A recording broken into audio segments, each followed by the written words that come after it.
So hello everybody. I think I have to apologize for this delay because I haven't sent you any videos of mine for ages, and I know I owe you the fourth part of Liguria after sending you the first three parts. Liguria is my region, so I know my job is not finished yet, and here I am to fill the gaps.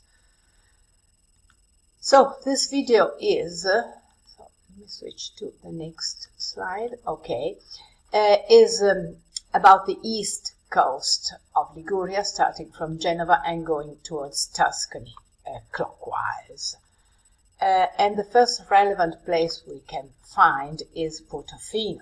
Portofino is very famous the world over for both its little port, which is set in a wonderful bay, and the very important people who regularly visit the place, because some of them have a villa on the hills, some of them keep a boat or a yacht in the port. So when you go to Portofino, it's very easy bumping into some actors, actresses, football players, singers, and so on, because they frequently have a stroll in the famous piazzetta. Piazzetta is here, means a little square. Piazzetta is an Italian name, and it means the little square. And once upon a time, the houses on the seaside at Portofino belonged to local fishermen, and that's why they all look a bit old-fashioned. They are very close to one another, very attached to one another. They have no balconies, as you can see, and the colors are the typical Ligurian colors, but you can take for granted that they are really very, very expensive. And just behind Portofino's promontory, there is Rapallo. That's one of the biggest towns in Liguria. But in spite of its size, Rapallo is very quiet and peaceful and set in a wide gulf. It is a very elegant town, full of shops, good hotels, and the promenade along the sea is wonderful, as you can see, but there is no beach, unfortunately, because there are rocks. And the only beach in Rapallo is here, but it is artificial. It was built a few years ago. It was set a few years ago, just due to the huge amount of tourists who come to Rapallo regularly every year. And this happens because the Ligurian coast, especially the eastern coast, in the eastern part of the region, is very rocky. There is very little sand, a few sandy beaches, and very expensive, just because they are few. And Rapallo also has an old castle on the seaside, a castle facing the sea. It belongs to the 16th century, and in the past it protected the town from the pirates. And now shows and exhibitions are held in it. Then we can find here Sestri Levante. Levante means in the east of Genova, of course. It is a lovely place, and it is located on a spit of land between two gulfs. On both sides there is the sea. The smaller of the gulf is called Baia del Silenzio, that means a silence bay, due to its tranquility, whereas on the other side there is a wonderful sandy beach, and which is quite rare in Liguria, as I told you, and most of the houses and hotels face, face the so-called Baia del Silenzio. Then there is Levanto. Levanto is here. Also, Levanto means a village in the east. Its beach is sandy.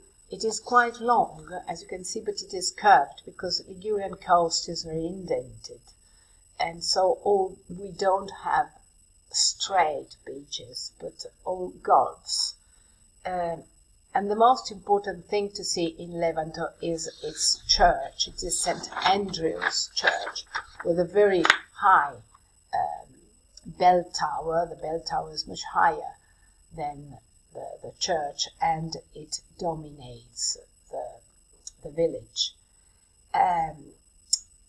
It is a late Romanesque building which belongs to the 13th century, and the facade here has a typical Middle Ages style, Ligurian Tuscanian style, with black and white stripes, marble stripes. Even though, to be honest, the so-called black stripes are not really black. In this case, they are green. It is green marble. But anyhow, they are usually called black and white stripes. And also, the rose window is very beautiful. Then, I have to put myself here. Then there are the Cinque Terre.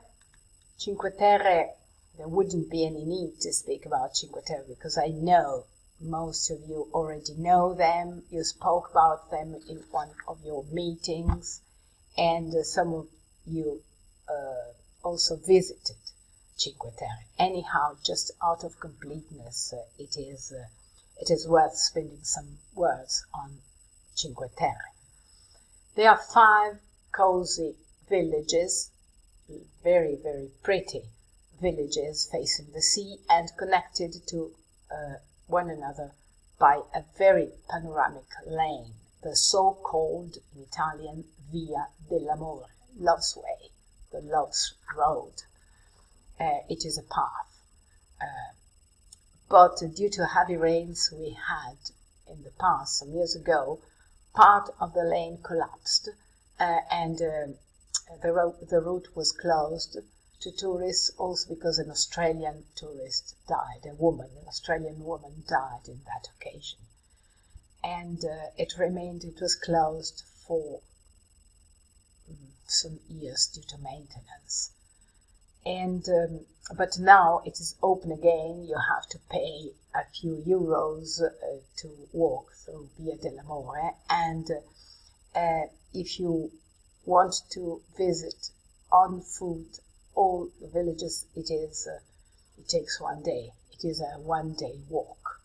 If you don't want to walk, since there is no park there, nor are there tarred roads, you have to catch the train. There are local trains which stop at every single station in Cinque Terre. And Cinque Terre are going from west to east. Monte Rosso, this is Monte Rosso Beach. Vernazza, this is Vernazza with a very picturesque little harbour, and a very old church facing the sea. Then there is Corniglia, which is the only one of the Cinque Terre on a rock, some meters above sea level. It is not just at sea level.